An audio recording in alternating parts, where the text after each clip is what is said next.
Hello students. आज का जो हमारा चैप्टर है वो है चैप्टर नंबर 7 इंटीग्रल्स। इस चैप्टर को स्टार्ट करने से पहले मैं ये बता दूं कि जैसे ही हमारा चैप्टर कंप्लीट होगा तो जो भी नोट्स बनेगा, जो भी तुम्हारे सामने नोट्स बनेगा ना, उस नोट्स को मैं क्या करूंगा, इस चैप्टर के हर एक वीडियो के डिस्क्रिप्शन बॉक्स में डाल दूंगा। एक लिंक मिलेगा, उस लिंक पे क्लिक करोगे, वहाँ से पूरा पीडीएफ डाउनलोड हो जाएगा। पूरे चैप्टर का पीडीएफ, पूरे चैप्टर का पीडीएफ हर एक वीडियो के डिस्क्रिप्शन बॉक्स में डाल दूंगा, वहाँ से तुम्हें मिल जाएगा। ठीक है, ये तो हो गई बात, पहली बात। दूसरी बात क्या है कि इस चैप्टर के बारे में बता दूं कि ये जो चैप्टर है काफ़ी इंपॉर्टेंट चैप्टर है। और क्यों इंपॉर्टेंट है? बिकॉज ये अगले दो चैप्टर से कनेक्टेड है। अगला दो चैप्टर क्या हमारा, एक तो हो गया हमारा अगला चैप्टर एप्लीकेशन ऑफ इंटीग्रल, उसके बाद क्या हो गया, एप्लीकेशन ऑफ इंटीग्रल के बाद डिफरेंशियल इक्वेशन। इस दो चैप्टर से ये चैप्टर काफ़ी काफ़ी क्या मतलब समझो 90% कनेक्टेड है। अगर ये चैप्टर नहीं सीखोगे तो अगला दो चैप्टर गोल हो जाएगा, ये पहले समझ लो। ठीक है, बिकॉज जैसे मैंने बोला था ना कि जैसे लिमिट्स जो है, तुम्हें अगर कंटिन्यूटी सीखना है या डिफरेंशियबिलिटी सीखना है तो तुम्हें लिमिट्स आना आना होगा। अगर लिमिट्स नहीं आता है तो कंटिन्यूटी डिफरेंशियबिलिटी नहीं सीख पाओगे। वैसे ही जैसे लिमिट का एप्लीकेशन था ना कंटिन्यूटी में, वैसे ही इंटीग्रल्स का एप्लीकेशन अगले दो चैप्टर्स में। तो ये चैप्टर नहीं आएगा तो वो दो चैप्टर भी गोल। इसका मतलब ये चैप्टर सीखना काफ़ी इंपॉर्टेंट है। ऐसा हो ही नहीं सकता है कि तुम इस चैप्टर को छोड़ दो, मत पढ़ो, और उसके बाद जो एप्लीकेशन ऑफ इंटीग्रल्स और डिफरेंशियल इक्वेशन ये सीख जाओ, ये पॉसिबल ही नहीं है। ये चैप्टर तो पढ़ना पड़ेगा। तो ये इंपॉर्टेंट हो गया चैप्टर। इस चैप्टर में हम दो टाइप्स के इंटीग्रल्स पढ़ेंगे। पहला पढ़ेंगे इंडेफिनिट इंटीग्रल्स और दूसरा पढ़ेंगे डेफिनिट इंटीग्रल्स। इनडेफिनिट इंटीग्रल्स बड़ा भी है और डेफिनिट से इंपॉर्टेंट भी है। रीज़न क्या है? क्योंकि अगर तुम इनडेफिनिट इंटीग्रल्स नहीं सीखोगे तो फिर डेफिनिट नहीं सीख पाओगे। ठीक है, बिकॉज पूरा डेफिनिट इंटीग्रल्स में समझ लो कि ऐसे वही समझ लो कि 90% इंडेफिनिट है। इंडेफिनिट आता है तो डेफिनिट आएगा, नहीं तो डेफिनिट भी नहीं आएगा। डेफिनिट में थोड़ा बहुत और एक्स्ट्रा है, कुछ प्रॉपर्टीज़ वगैरह है, तो उसको मैं बताऊंगा। तो इन शॉर्ट ये पूरा कहने का ये मतलब हुआ कि ये चैप्टर इंपॉर्टेंट है और इस चैप्टर में इनडेफिनिट इंटीग्रल सबसे इंपॉर्टेंट है। और इनडेफिनिट इंटीग्रल्स जो इंपॉर्टेंट है वो ऐसे तो आएगा नहीं, उसके लिए प्रैक्टिस चाहिए। जैसे ट्रिग्नोमेट्रिक फंक्शन में क्या होता था, बहुत कोई कंसेप्ट तो था नहीं, अगर प्रैक्टिस अच्छी है तो क्वेश्चन सॉल्व कर लोगे। ठीक है, अगर उस टाइप के क्वेश्चन तुमने पहले किए हैं तो क्वेश्चन सॉल्व हो जाएगा। सेम लाइन पे क्या है ये बता रहा हूँ कि इस चैप्टर में स्टार्टिंग में थोड़ा बहुत कॉन्सेप्ट है, उसके बाद कोई बहुत कॉन्सेप्ट नहीं है इस चैप्टर में। इसमें से प्रैक्टिस चाहिए। मैं फॉर्म बताता जाऊंगा, डिफरेंट डिफरेंट फॉर्म्स है, उन फॉर्म्स पे हमें इंटीग्रेट करना होता है तो फॉर्म बता दूंगा, उसके फॉर्म्स से रिलेटेड क्वेश्चंस बता दूंगा। 2 4 10 एनसीईआरटी के पूरे बता दूंगा, एक दो एक्स्ट्रा भी बता दूंगा। बट प्रैक्टिस करना तुम्हारे लिए, तुम ही करोगे प्रैक्टिस तो सीखोगे। सीख के वीडियो लेक्चर देख के एक दो क्वेश्चन सॉल्व करके, या तुम सोचोगे कि मैं वीडियो लेक्चर देख लूँ, एक दो क्वेश्चन सर ही सॉल्व करो, उसको देख के मैं सॉल्व करूँ, वो नहीं पॉसिबल है। तुम्हें खुद अपना पेन चलाना होगा। ठीक है, अब ये चैप्टर हम लोग स्टार्ट करते हैं। इससे पहले कौन सा चैप्टर पढ़ के आए हम लोग? इससे पहले चैप्टर पढ़ के आए हैं application of derivative. Application of derivative में क्या था? बहुत कुछ था। रेट मेजर था, अप्रोक्सीमेशन था, मैक्सिमा मिनिमा, फिर टेंजेंट्स एंड नॉर्मल, ये सब था। तो इसमें हम लोग क्या, d y by d x था। फिर उससे भी पहले कंटिन्यूटी एंड डिफरेंशियबिलिटी। 11 तो डिफरेंशियल कैलकुलस हमने अभी तक पढ़ा। मतलब इससे पहले वाला चैप्टर था क्या, डिफरेंशियल कैलकुलस का, एओडी था। उससे पहले चैप्टर था कंटिन्यूटी डिफरेंशियबिलिटी, वो भी डिफरेंशियल कैलकुलस का चैप्टर। 11th क्लास में भी हमने दो चैप्टर्स पढ़े डिफरेंशियल कैलकुलस के, लिमिट्स पढ़े, फिर उसके बाद डेरिवेटिव्स पढ़े, दो चैप्टर्स पढ़े। ये इंटीग्रल का पहला चैप्टर है और फर्स्ट टाइम है तुम्हारे लिए मैथमेटिक्स में, फिजिक्स में पढ़ा होगा। तो डेरिवेटिव जैसे काफ़ी इंपॉर्टेंट है रियल लाइफ में भी और फिजिकल लाइफ में भी, वैसे इंटीग्रल काफ़ी इंपॉर्टेंट है रियल और फिजिकल लाइफ में, दोनों में।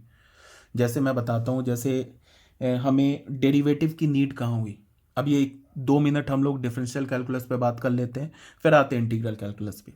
डेरिवेटिव या डिफरेंशियल कैलकुलस मतलब हमें d y by d x कहाँ से, d y by d x ही तो है डिफरेंशियल कैलकुलस। मेन उसका बीज जो है, जहाँ रूट जो है वो तो d y by d x ही है। D y by d x से तो डिफरेंशियल कैलकुलस स्टार्ट हुआ और बाकी कुछ इतना हो गया। मैक्सिमम मिनिमा भी हमें d y by d x से पता चलने लगा, d y by d x से इंक्रीजिंग डिक्रीजिंग भी पता चलने लगा, अप्रॉक्सीमेशन भी पता चलने लगा, स्लोप भी पता चल गया, टेंजेंट का नॉर्मल का इक्वेशन भी मिल गया। सब कुछ d y by d x से ही है। तो जैसे d y by d x हमें क्यों खोजना पड़ा, उसका मैथमेटिक्स के पॉइंट ऑफ व्यू से देखो तो हमें करना क्या था, मैथमेटिशियन क्या चाह रहे थे कि वो किसी फंक्शन के किसी पॉइंट पर ना, किसी फंक्शन के किसी पॉइंट पर वो टेंजेंट्स का इक्वेशन लिखना चाह रहे थे और उस टेंजेंट का स्लोप फाइंड आउट करना चाह रहे थे। तो ये दो प्रॉब्लम थी मैथमेटिक्स के पॉइंट ऑफ व्यू से। तो फिर उन्होंने क्या किया कि डेरिवेटिव खोजा, d y by d x खोजा। फिजिक्स में आ जाओ या फिजिकल नीड क्या थी, फिजिकल नीड ये थी कि मतलब हमें किसी पार्टिकल का इंस्टेंटेनियस वेलोसिटी चाहिए था। मान लो कि कोई डिस्टेंस टाइम ग्राफ गिवन है, तो डिस्टेंस टाइम ग्राफ से हम लोग उस पार्टिकल का इंस्टेंटेनियस वेलोसिटी कैसे निकालेंगे, इंस्टेंटेनियस एक्सेलरेशन कैसे निकालेंगे। तो ये नीड हो गया डिफरेंशियल कैलकुलस का। तो हमने d y by d x खोजा। तो जब d y by d x मिल गया तो उसके d y by d x के अनलिमिटेड यूज़ मिल गए। मैक्सिमम मिनिमम में d y by d x use है। D y by d x से हम किसी कर्व का क्या निकाल लेते हैं, जैसे तुम ये बोलो local maximum, local minimum, absolute maximum minimum, increasing decreasing check कर लेते हैं। तो ये तो d y by d x का यूज़ हो गया। क्यों जरूरत पड़ी टेंजेंट का इक्वेशन और टेंजेंट का स्लोप लिखने के लिए, ये मैथमेटिक्स के में इसलिए ज़रूरत पड़ी। फिजिक्स में क्यों ज़रूरत पड़ी, फिजिक्स में ज़रूरत पड़ी कि हमें इंस्टेंटेनियस वेलोसिटी चाहिए था। ये तो हो गया डेरिवेटिव की बात। अब आते हैं इंटीग्रल्स में। इंटीग्रल, अब ऐसा क्या हो गया कि इंटीग्रल कैलकुलस खोजनी पड़ी हमें। तो यहाँ पे ना रियल लाइफ में दो प्रॉब्लम्स आ गए। पहला प्रॉब्लम क्या है वो ऐसे देखो, अभी मैं बता रहा हूँ, बस सुन लो, 2 मिनट 3 मिनट और बोलूँगा, उसके बाद आ रहे हैं चैप्टर पे। सबसे पहला रियल लाइफ में प्रॉब्लम क्या हो गया कि मान लो कि तुम्हारे पास ना एफ एक्स गिवन है, कोई फंक्शन गिवन है, और मैं बोलूँ कि फंक्शन तो पता है, इस फंक्शन का डेरिवेटिव निकालो, मतलब एफ एक्स से एफ डैश एक्स निकालो। तुम बोलो कोई दिक्कत नहीं है, अब दो फंक्शन मुझे उसका मैं d y by d x निकाल दूंगा तो डेरिवेटिव फंक्शन आ जाएगा, कोई दिक्कत नहीं है, यहाँ तक तो कोई प्रॉब्लम नहीं है।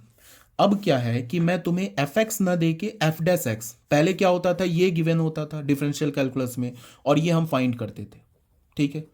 अब क्या होगा कि तुम्हें एफ डैश एक्स गिवन होगा, फंक्शन का किसी फंक्शन का डेरिवेटिव गिवन होगा, उल्टा तुम्हें बोलेगा कि एफ एक्स निकालो। यहां गाड़ी अटक जाएगी हमारी। जैसे मैं तुम्हें एक फंक्शन दे दूं कॉस एक्स और मैं बोलूं कि एक ऐसा फंक्शन निकालो जिसको हम डिफरेंशिएट करें तो कॉस एक्स आ जाए। तुम बोलोगे कोई दिक्कत नहीं है, साइन एक्स वो फंक्शन है, साइन एक्स को आप डिफरेंशिएट करो कॉस एक्स आ जाएगा। तो हाँ बिल्कुल सही है, बिकॉज मैंने जो तुम्हें फंक्शन दिया वो तो स्टैंडर्ड फंक्शन दे दिया, तो जिससे तुमने तुरंत बता दिया। अब मान लो कि मैं तुम्हें एक ऐसा फंक्शन दे दूं, एफ एक्स एक ऐसा फंक्शन दे दूं कुछ भी, जैसे x to the power 4 plus 3x to the square plus ln x upon e to the power x square plus 1, ये फंक्शन दे दूं। अब बताओ, अब एक ऐसा फंक्शन gx फाइंड आउट करो जिसको तुम, एक gx मैं बोल रहा हूं फंक्शन फाइंड आउट करो जिसको तुम डिफरेंशिएट करो तो हमें एफ एक्स फंक्शन मिल जाए। एक ऐसा फंक्शन gx फाइंड आउट करो जिसका डेरिवेटिव एफ एक्स फंक्शन की इक्वल हो। अब यहां पे गाड़ी अटक जाएगी। अब बताओ, इसको देख के बताओ, बता सकते हो gx फंक्शन? बिल्कुल बता सकते हो इस चैप्टर पढ़ने के बाद, ये तो बहुत इजी फंक्शन है, बट अभी नहीं बता सकते हो, या तुक्का नहीं मार सकते हो, तुक्का भी नहीं चलेगा। हाँ बिल्कुल जीनियस हो तो तुक्का चल जाओ, अलग बात है, बट ऐसे नॉर्मल पर्सन के लिए, ठीक है, या अब नॉर्मल के लिए भी कहो, ये तुक्का नहीं चलेगा। अब हमें क्या करना होगा, एक well defined steps find out करना होगा, मैथमेटिकल कैलकुलेशन करना होगा, तो जाके हमें जीएक्स फंक्शन पता चलेगा। तो एक तो ये प्रॉब्लम था, ठीक है। दूसरा प्रॉब्लम क्या हो रहा था कि मान लो कि हमारे पास ना कोई फंक्शन ऐसे गिवन है, हमारे पास फंक्शन का कर्व ऐसे कोई गिवन है, ये कोई रैंडम फंक्शन है, y is equals to f x function है। एक मैंने लाइन ड्रॉ कर लिया, x is equals to a line, मैंने एक x is equals to a line draw कर लिया, एक दूसरा लाइन मैंने ड्रॉ कर लिया x is equals to b line, ठीक है। तो इस पॉइंट का कोऑर्डिनेट क्या हो गया a,0, इस पॉइंट का कोऑर्डिनेट क्या हो गया b,0, ये क्या हो गया हमारा x एक्सिस, ये क्या हो गया हमारा y एक्सिस, ठीक है। अब क्या है कि इसका एरिया निकालो,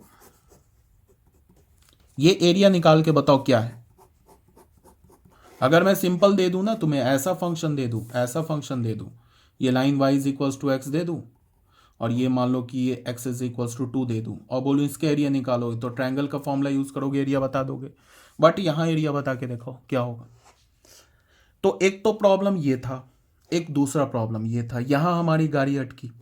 इस प्रॉब्लम को दूर करने के लिए, इस प्रॉब्लम को दूर करने के लिए, फर्स्ट प्रॉब्लम को दूर करने के लिए इंटीग्रल, ये इनडेफिनिट इंटीग्रल्स खोजा गया, या फिर ऐसे बोलो कि इनडेफिनिट इंटीग्रल्स जो है, या इनडेफिनिट इंटीग्रेशन, या बोल दो इंटीग्रल्स ही बोल दो। इंटीग्रल्स और इंटीग्रेशन में क्या डिफरेंस अभी बताऊंगा। इनडेफिनिट इंटीग्रल्स खोजना पड़ा, और इस प्रॉब्लम को दूर करने के लिए हमें डेफिनिट इंटीग्रल्स खोजना पड़ा। उसके बाद सालों साल तक इसको अलग चीज माना जाता था, इसको अलग चीज माना, बिल्कुल डिफरेंट माना जाता था सालों साल तक, कहो तो हजारों साल तक। ये दोनों अलग अलग चीज थी, और इस दोनों की कैलकुलेशन भी डिफरेंट थी। इस इंडेफिनिट इंटीग्रल की बिल्कुल अलग कैलकुलेशन थी, और डेफिनिट इंटीग्रल की भी बिल्कुल अलग कैलकुलेशन। ये तुम्हें एनसीईआरटी चैप्टर में पढ़ना है, आगे ही जाके पढ़ना है तुम्हें डेफिनिट इंटीग्रल्स में। इसकी कैलकुलेशन भी अलग थी, सेम टाइप की भी थोड़ी बहुत कैलकुलेशन लगता ना, फॉर्मेट लगता, तो कहीं कुछ लिंक पता चल जाता कि भाई कहीं कोई लिंक होगा, मतलब इसकी कैलकुलेशन अलग, इसको अलग मानते थे, इसको अलग मानते थे। उसके बाद क्या हुआ, एक बहुत ही भयंकर तगड़ा रिजल्ट आया, जिस रिजल्ट ने इसको ऐसा बांधा आपस में, जिस रिजल्ट को हम क्या बोलते हैं, फंडामेंटल लॉ ऑफ कैलकुलस। उस रिजल्ट को बोलते हैं हम फंडामेंटल लॉ ऑफ कैलकुलस। क्या बोलते हैं उस रिजल्ट को हम, फंडामेंटल लॉ ऑफ कैलकुलस। ये बताऊंगा तुम्हें, law of calculus. Fundamental law of calculus ने इसको ऐसा जोड़ा, मतलब फंडामेंटल लॉ ऑफ कैलकुलस से ये और ये दो अलग बात नहीं है, बिल्कुल एक ही चीज है। तो इस दोनों को मिला के, इंडेफिनिट इंटीग्रल्स और डेफिनिट इंटीग्रल्स को मिला के हमने एक चैप्टर का नाम दे दिया। क्या नाम दे दिया, इंटीग्रल्स। मतलब ये पूरा चैप्टर का नाम हो गया इंटीग्रल्स, और इस पूरे class of this type of calculation बोल लो, या दिस टाइप ऑफ ये बोल लो कि इस पूरे क्लास इंडेफिनिट और डेफिनिट को मिला के हमने क्या बोल लिया, इंटीग्रल कैलकुलस। ठीक है, इंडेफिनिट इंटीग्रल्स भी आ गया उसमें, डेफिनिट इंटीग्रल्स भी आ गया। ये बिल्कुल अलग पहले माना जाता था, ये भी अलग, बाद में एक आया फंडामेंटल लॉ ऑफ कैलकुलस, जिससे ये मिल के क्या हो गया, एक चीज बन गया, बिल्कुल इसको एक क्लास बना दिया गया, उस क्लास को बोल दिया गया इंटीग्रल कैलकुलस। ठीक है, यहां तक आगे बात समझ में। अब हम लोग स्टार्ट करते हैं फॉर्मली। ये तो हो गया काफी लेक्चर इस बात पे, अब हम लोग फॉर्मली स्टार्ट करते हैं। ठीक है, तो फॉर्मली स्टार्ट करने से पहले क्या है कि जैसे फिर से वही 1-2 मिनट देखो कि मान लो हमारे पास एक एफ एक्स फंक्शन है, इंट्रोडक्शन में ऐसे ही देख लो, एफ एक्स फंक्शन है, और अगर मैंने तुम्हें एफ एक्स फंक्शन दे दिया और इसको मैंने क्या बोला, ये गिवन है, मान लो कि ये गिवन है, और एफ एक्स फंक्शन दे दिया और मैंने बोला कि इस फंक्शन का डेरिवेटिव फंक्शन बताओ, तो कुछ नहीं है, इसको डिफ्रेंशिएट कर दोगे तो क्या मिल जाएगा, एफ डैश एक्स। इसको हम क्या बोलते हैं, डेरिवेटिव बोलते हैं। और एफ एक्स से एफ डैश एक्स आने के प्रोसेस को क्या बोलते हैं, डिफरेंशिएशन। डिफरेंशिएशन से हम क्या करते हैं, एफ एक्स से एफ डैश एक्स पे आ जाते हैं। ठीक है, ये तो बहुत इजी है। अब अभी मैंने क्या बोला, अभी मैंने बोला कि ये गिवन था और ये हमने फाइंड आउट किया। अब उल्टा होगा, अब क्या होगा कि एफ डैश एक्स गिवन होगा और हमें क्या चाहिए होगा, एफ एक्स चाहिए होगा। अब ये गिवन होगा इस चैप्टर में और हम ये फाइंड आउट करेंगे। ठीक है, अब एफ एक्स को हम क्या बोलते हैं, एफ डैश एक्स को तो हम प्रीमिटिव बोलते हैं, ये सॉरी डेरिवेटिव बोलते हैं। एफ एक्स को हम क्या बोलते हैं, प्रीमिटिव बोलते हैं, प्रीमिटिव और एंटी डेरिवेटिव बोलते हैं, एंटी डेरिवेटिव। ठीक है, अब हमें क्या करना है, यहां से यहां तक आना है, और इस फंक्शन एफ डैश एक्स भी एक फंक्शन है, समझ में आ रही है बात। इसको मान लो कि तुम्हें अगर नहीं समझ में आ रहा है तो एफ एक्स फंक्शन मान लो, एफ डैश एक्स भी एक फंक्शन है। ठीक है, एफ एक्स जो फंक्शन है ना, ये कैपिटल एफ एक्स, इस फंक्शन से अब हमें आना है एफ एक्स पर आना है। तो एफ एक्स को हम क्या बोलते हैं, प्रीमिटिव और एंटी डेरिवेटिव। क्यों बोलते हैं, क्योंकि जैसे हमारे पास ये एफ एक्स फंक्शन गिवन, अब इसको मत देखो, इसको देखो, हमारे पास एक फंक्शन एफ एक्स गिवन है और मैंने क्या बोला, एक ऐसा फंक्शन एफ एक्स निकालो, ठीक है, जिसको हम डिफ्रेंशिएट करें तो हमें क्या मिल जाए, एफ एक्स मिल जाए। यही है ना, यहां से यहां तक जाने का क्या मतलब है, मान लो कि एफ एक्स को हमें क्या मतलब, ये गिवन है और ये चाहिए। इसका क्या मतलब है कि इस फंक्शन को जब हम डिफ्रेंशिएट करेंगे तो हमें क्या मिल जाएगा, ये मिल जाएगा, एफ डैश एक्स मिल जाएगा। तो एफ एक्स को जब हम डिफ्रेंशिएट करें ना तो हमें एफ डैश एक्स मिल जाए, मतलब ये वाला एफ एक्स फंक्शन मिल जाए। तो एफ एक्स फंक्शन को हम क्या बोलते हैं, प्रीमिटिव और anti derivative of F x, this F x या एफ डैश एक्स। इस फंक्शन का प्रीमिटिव या एंटी डेरिवेटिव, किस फंक्शन को, इस फंक्शन को। आ रही है मेरी बात समझ में? बिकॉज अगर मैंने इस फंक्शन को डिफ्रेंशिएट किया ना, जैसे अभी मैंने बोला ना यहाँ पे मैंने क्या बोला कि एक ऐसा फंक्शन जी एक्स फाइंड आउट करो जिसको हम डिफ्रेंशिएट करें तो एफ एक्स मिल जाए।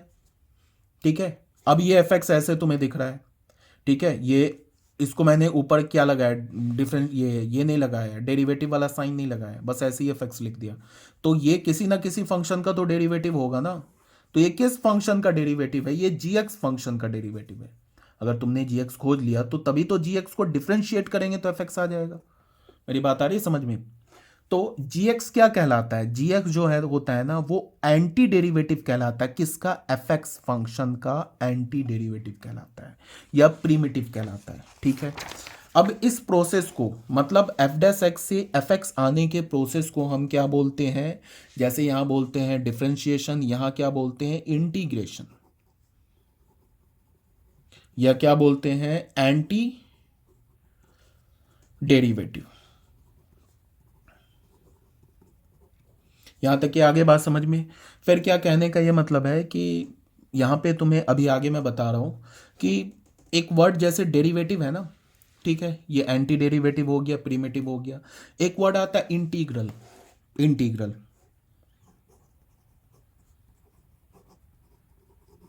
इसी पर ये है इंटीग्रल्स। ठीक है, इसका क्या मतलब है वो बता रहा हूँ।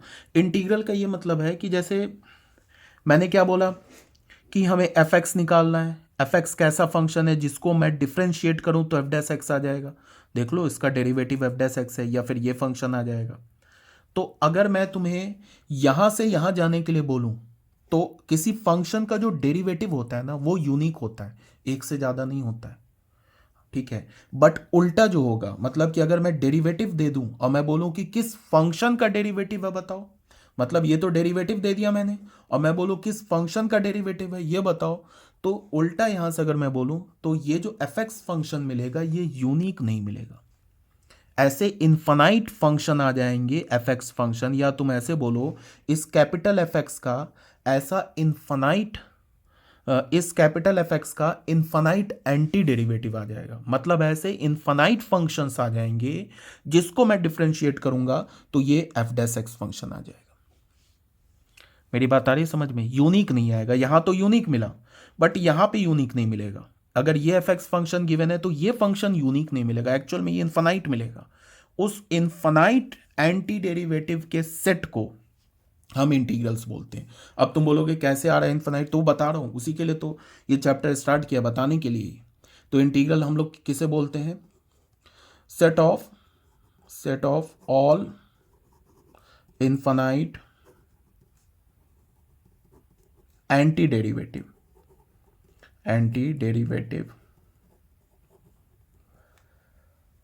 Of a function.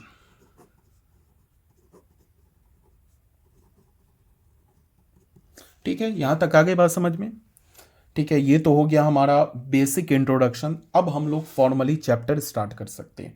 तो हम लोग पहले स्टार्ट करेंगे क्या, पहले हम लोग स्टार्ट करेंगे यहाँ पे प्रिमिटिव और एंटी डेरिवेटिव का डेफिनेशन। ठीक है, तो उसके लिए मैं 1 मिनट पॉज करके लिखूंगा। देखो बच्चों, यहाँ पे क्या है कि function f x, capital f x, anti derivative और प्रिमिटिव देखते हैं। एक function capital f x is set to be the anti derivative of primitive और इंटीग्रल। इंटीग्रल अभी क्या बोला था, set of all the anti derivative of a function, किसी फंक्शन के सारे एंटी डेरिवेटिव के सेट को। ठीक है, तो इसका मतलब कि ये भी हो सकता है ना कि जो हमारा एफ फंक्शन हो ये एंटी डेरिवेटिव का सेट भी हो सकता है। तो हम लोग मैं क्या बोल रहा हूँ कि अगर हमारे पास ये एफ एक्स फंक्शन है ना, को मैं एंटी डेरिवेटिव बोलूंगा या प्रीमिटिव बोलूंगा या इंटीग्रल बोलूंगा, किस फंक्शन का एफ एक्स का, बिल्कुल कंफ्यूज नहीं होना।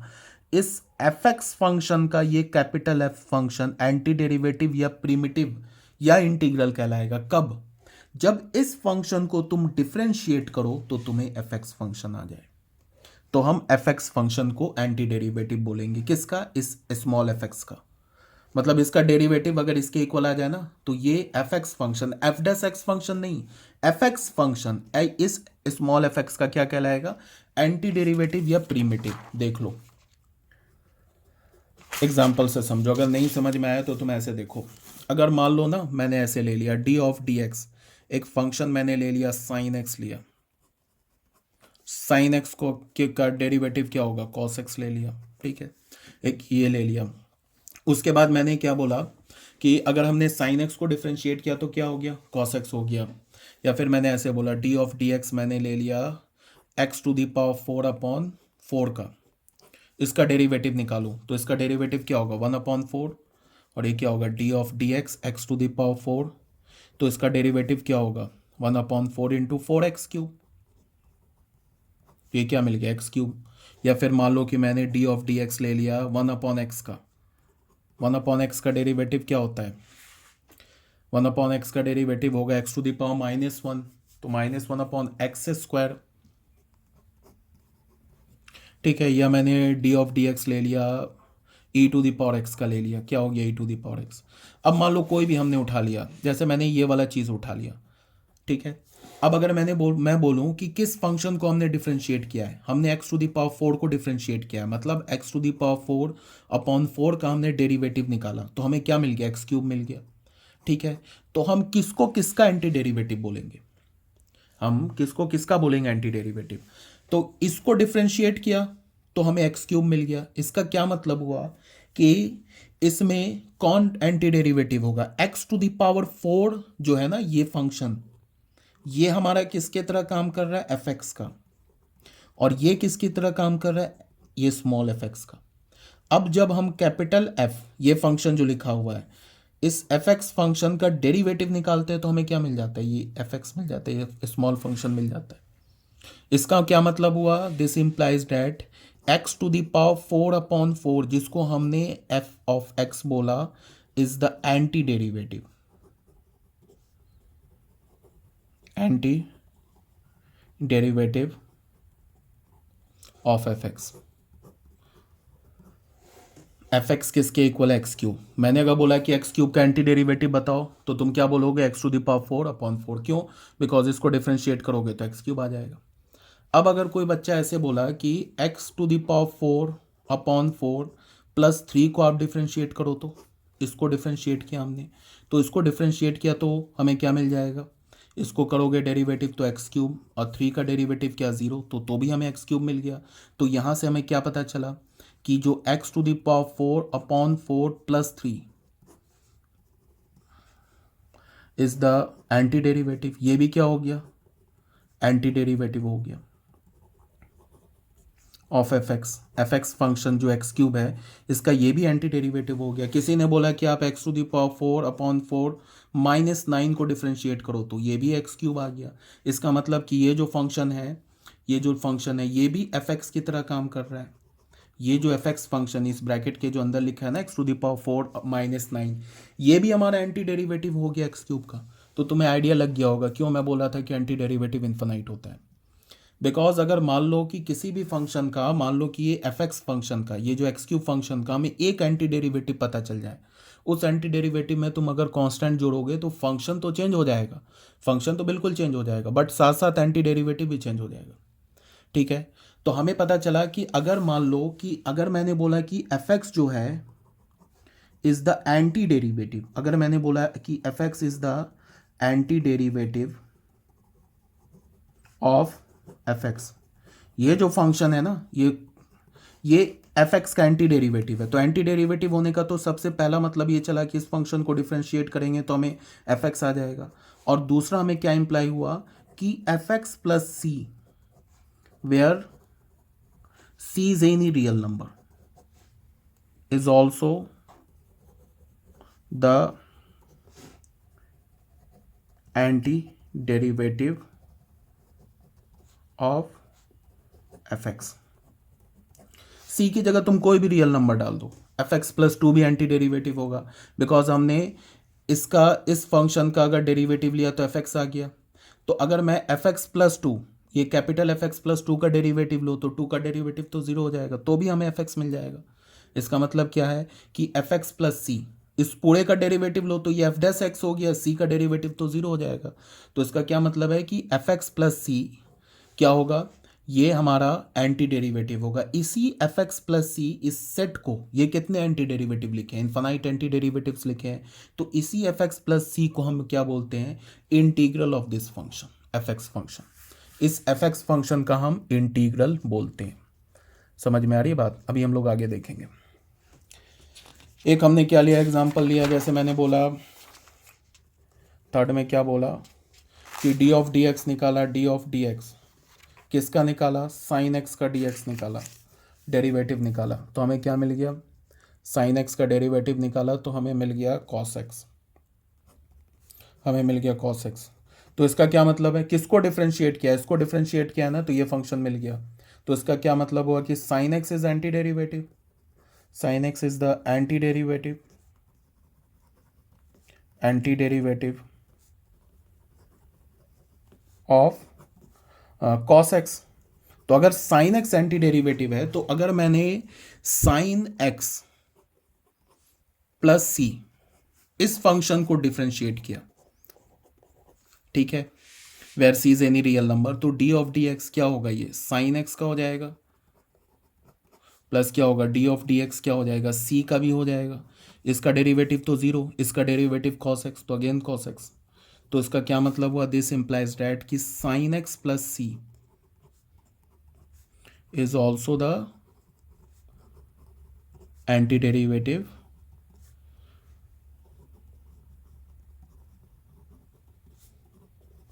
of cos x। ठीक है, ये बात आ गई होगी समझ में, आई होप। एंटी डेरिवेटिव किसे बोलते हैं हम लोग। अब इसी बात को, एंटी डेरिवेटिव वाली जो चीज़ है, इसको हम जनरलाइज कर लें। मोर जनरल अगर बोल लें तो जनरलाइज में हम बोलें कि जैसे जनरली इफ़ हमारे पास कोई एक फंक्शन है कैपिटल एफ, इस फंक्शन को हमने डेरिवेटिव लिया तो हमें क्या मिल गया, एफ एक्स फंक्शन मिल गया for all x belongs to I, किसी एक इंटरवल पे। ठीक है, मतलब ये एफ एक्स फंक्शन, इस फंक्शन का derivative capital f of x का derivative small f of x है, कोई एक इंटरवल है for all x belongs to I. ठीक है, तो ये इंटरवल है। तो इससे हमें क्या पता चला, दिस इम्प्लाइज दैट क्या हमें मिल रहा है कि डी ऑफ डी एक्स, इसको हम लिख सकते हैं एफ ऑफ एक्स प्लस सी, इसका भी डेरिवेटिव क्या होगा, इसका भी, ये किसके इक्वल होगा, डी ऑफ डी एक्स के इक्वल होगा, एफ ऑफ एक्स के इक्वल होगा for all x belongs to I. तो हमें क्या पता चला कि यहाँ से हमें क्या पता चला, एफ एक्स क्या है, is anti derivative, anti derivative of F x. ठीक है, ये हमें यहाँ से पता चला, एफ एक्स क्या हमारा एंटी डेरिवेटिव है इस फंक्शन का। तो यहाँ से क्या पता चला कि F x plus C is, ये जो हमारा is also anti derivative, anti derivative of F X where C belongs to R, C क्या हमारा कोई रियल नंबर है। ठीक है, अब हमने एक सेट बनाया, एक सेट बनाया, सेट में क्या बोला, f x plus c, c belongs to R, एक हमने सेट ले लिया। ठीक है, ये सेट है, मतलब सी का वैल्यू 1 डालेंगे तो इस सेट का पहला एलिमेंट क्या मिलेगा, एफ एक्स प्लस 1, सी का वैल्यू 0 डालेंगे तो एफ एक्स मिल जाएगा, सी का वैल्यू 2 डालेंगे तो क्या मिलेगा, एफ एक्स प्लस 2, सी का वैल्यू 3 डालेंगे तो क्या मिलेगा, एफ एक्स प्लस 3। तो ये एक जो सेट है ना, एक इनफाइनाइट एलिमेंट्स का सेट है। ठीक है, इस सेट क्या करता है, ये किसे डिनोट्स करता है, denotes a family of anti derivative, anti derivative of F. बाद में पता चलेगा कि इस सेट का एक स्पेशल सिंबल है, वो अभी नेक्स्ट वीडियो में पता चलेगा। इस सेट को हम एक स्पेशल सिंबल से ये करेंगे, डिनोट करेंगे। आई होप अभी तक आ रहा होगा समझ में। ये क्या हो गया, फैमिली ऑफ एंटी डेरिवेटिव, इसको ही हम कैसे डिनोट करते हैं ऐसे, चलो बता दिया, एफ एक्स डी एक्स से। ठीक है, इस पूरे को इन्फानाइट इंडेफिनिट इन्फानाइट इंटीग्रल्स को हम ऐसे इंटीग्रल ऑफ इस फंक्शन, किस फंक्शन का, इस फंक्शन का इंटीग्रल अभी आगे देखेंगे हम लोग। ठीक है, यहाँ तक आ गई होगी बात समझ में, कोई दिक्कत नहीं है। अब यहाँ पे एक छोटा सा पॉइंट है, नहीं बताऊँ तो भी चल जाएगा काम, बट बता देता हूँ। ऑलरेडी बता दिया बट थोड़ा और मतलब अच्छे से समझने के लिए ना देख लेते हैं। एक रिमार्क है, रिमार्क में देख लो क्या है वो बता रहा हूँ।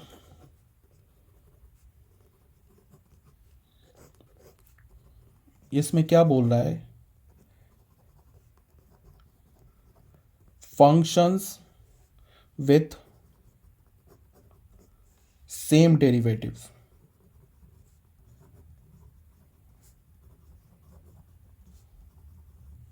differs by a constant, differs by a constant। अब यहाँ पे इस रिमार्क में क्या बोल रहा है कि अगर मान लो कि दो फंक्शन है, उन दोनों फंक्शन का डेरिवेटिव सेम है, दो फंक्शंस हैं, उन दोनों फंक्शंस का डेरिवेटिव अगर सेम है तो वो दोनों जो फंक्शन है ना एक कांस्टेंट से ही डिफर करेंगे। मतलब क्या होगा कि एक फंक्शन मान लो है एफ एक्स और जी एक्स का, मैं क्या बोल रहा हूँ कि डेरिवेटिव सेम है, मतलब एफ डैश एक्स और जी डैश एक्स सेम है।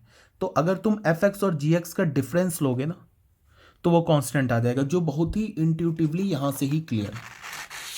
यहाँ पे तुम देखो ये किससे रिप्रेजेंट कर रहा है, इनफाइनाइट इंटीग्रल्स को। अगर हमने c का वैल्यू 2 डाला तो मिल जाएगा एफ एक्स प्लस 2 एक, अगर हमने c का वैल्यू 3 डाला तो क्या मिलेगा F x plus 3।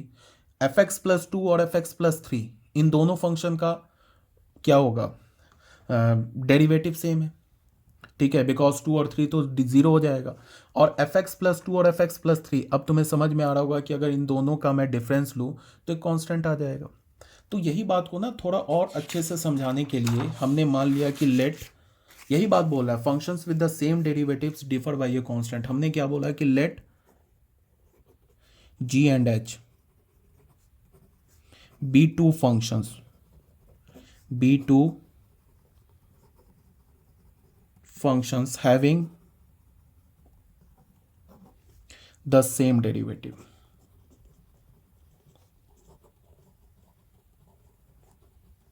having the same derivative। हमने दो फंक्शन मान लिया। ठीक है, इसका क्या मतलब है कि g डैश एक्स किसके इक्वल है, h डैश एक्स के, फॉर ऑल x किसी एक पर्टिकुलर इंटरवल में।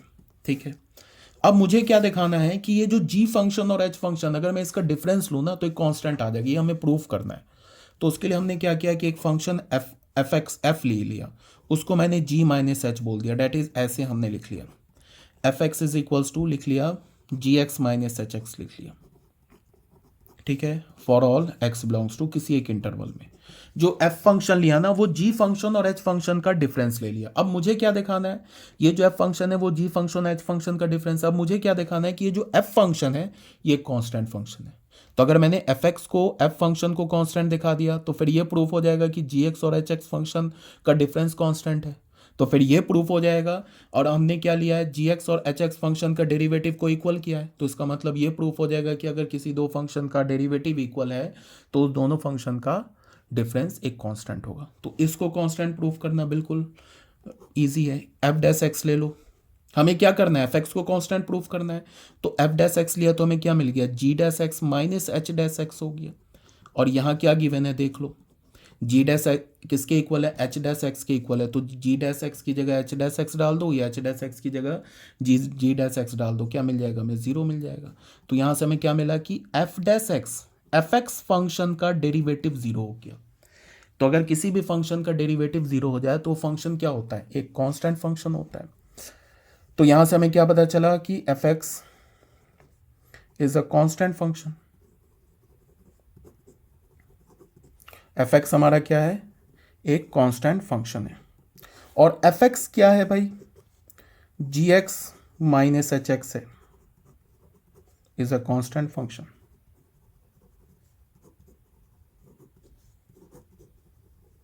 ये बात आती है ना समझ में? अगर किसी फंक्शन का डेरिवेटिव जीरो हो तो उसको वो फंक्शन क्या होता है? कांस्टेंट होता है। एफ एक्स का डेरिवेटिव जीरो तो एफ एक्स क्या होगा हमारा? एक कांस्टेंट फंक्शन होगा। ठीक है, यहाँ तक आई होप समझ में आ गया हो, कोई प्रॉब्लम नहीं होगी। ठीक है, तो उसके बाद फिर हमें ये भी पता चल गया क्या कि हमने जो ये सेट माना है ना, ये जो सेट लिया अभी इससे पहले एफ प्लस सी लिया, where C belongs to R लिया, जिसको हमने क्या बोला? Family of antiderivative. इसे हमने क्या बोला? Family of anti derivative of f function. इस एफ फंक्शन बोलो, एफ एक्स फंक्शन बोलो, उसका जो फैमिली ऑफ एंटी डेरिवेटिव है, उसमें इस एंटी डेरिवेटिव की फैमिली से हमें क्या पता चला कि इस फंक्शन, इस सेट में कोई भी दो फंक्शन होगा उसका डेरिवेटिव सेम आएगा। इस सेट में तुम कोई भी दो फंक्शन निकाल लो, उसका क्या होगा? डेरिवेटिव इक्वल होगा। होगा ना? तभी तो ये फैमिली ऑफ एंटी डेरिवेटिव हुआ। तभी तो इस सेट का कोई भी दो फंक्शन उठा लो, उसका डेरिवेटिव एफ एक्स के इक्वल होगा। तो इस सेट के किसी भी दो फंक्शन का डेरिवेटिव किसके इक्वल होगा? एफ एक्स के इक्वल होगा। तो इससे हमें क्या पता चला कि इस सेट के किसी भी दो फंक्शन का जो डिफरेंस होगा वो क्या होगा? कांस्टेंट होगा। अब तुम बोलोगे कि आपने कौन सी बड़ी बात प्रूफ कर दी, तो मैं भी मानता हूँ कि कोई बहुत बड़ी बात प्रूफ नहीं की, बट फिर भी कुछ तो सीखा होगा, इन सब से कुछ तो सीखा होगा।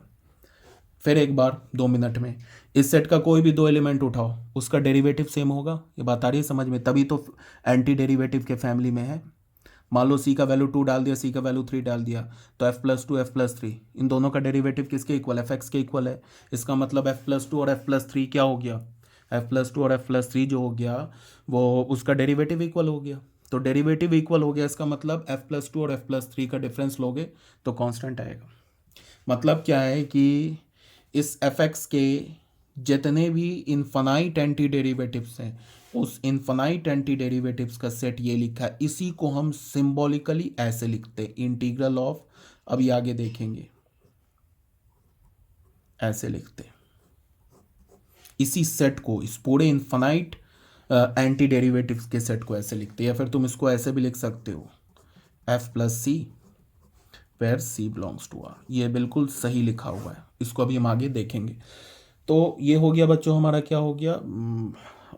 एंटी डेरिवेटिव हो गया और कुछ इनिशियल बातें बता दी। आई होप इस वीडियो लेक्चर से कुछ समझ में आया हो। ठीक है, तो इसके बाद हम लोग स्टार्ट करेंगे, इसी को हम इनफाइनाइट एंटी डेरिवेटिव के सेट को इस सिंबल से रिप्रेजेंट करता है। अब इस सिंबल का क्या मीनिंग है, किसको हम क्या बोलते हैं, वो अभी हम लोग नेक्स्ट वीडियो में देखेंगे। ठीक है, और तो कुछ नहीं बचा। ठीक है, यहाँ तक तो हो गया हमारा। हमने क्या क्या सीखा?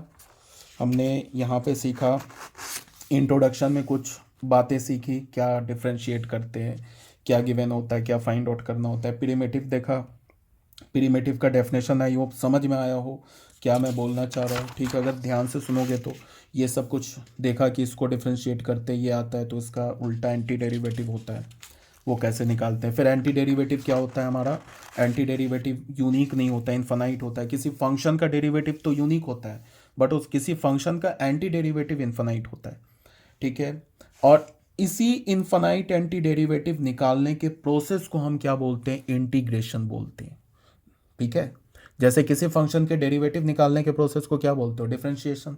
और ये इन्फाइनाइट एंटी डेरिवेटिव निकालने के प्रोसेस को क्या बोलते हैं? इंटीग्रेशन। ऐसे लिखने का मतलब, ऐसे मैंने कर दिया, ये एक बड़ा सा एस को खींच के बड़ा कर दिया और यहाँ पे लिख दिया एफ एक्स डी एक्स। ऐसे लिखने का मतलब क्या मैं बोल रहा हूँ? ये सिंबल क्या बता रहा है कि फाइंड, इसका जो वैल्यू होगा, इसका जो भी वैल्यू होगा वो वैल्यू क्या देगा? ये देगा। मतलब इस फंक्शन के इनफाइनाइट एंटी डेरिवेटिव्स के इसका जो सेट होगा वो इसके इक्वल होगा, इस पूरे सिंबल के इक्वल होगा। आई होप समझ में आ गया होगा। इसके बाद हम लोग क्या करेंगे? कुछ फॉर्मूलाज पढ़ेंगे, बेसिक फॉर्मूलाज पढ़ेंगे, फिर देखते हैं आगे। ओके।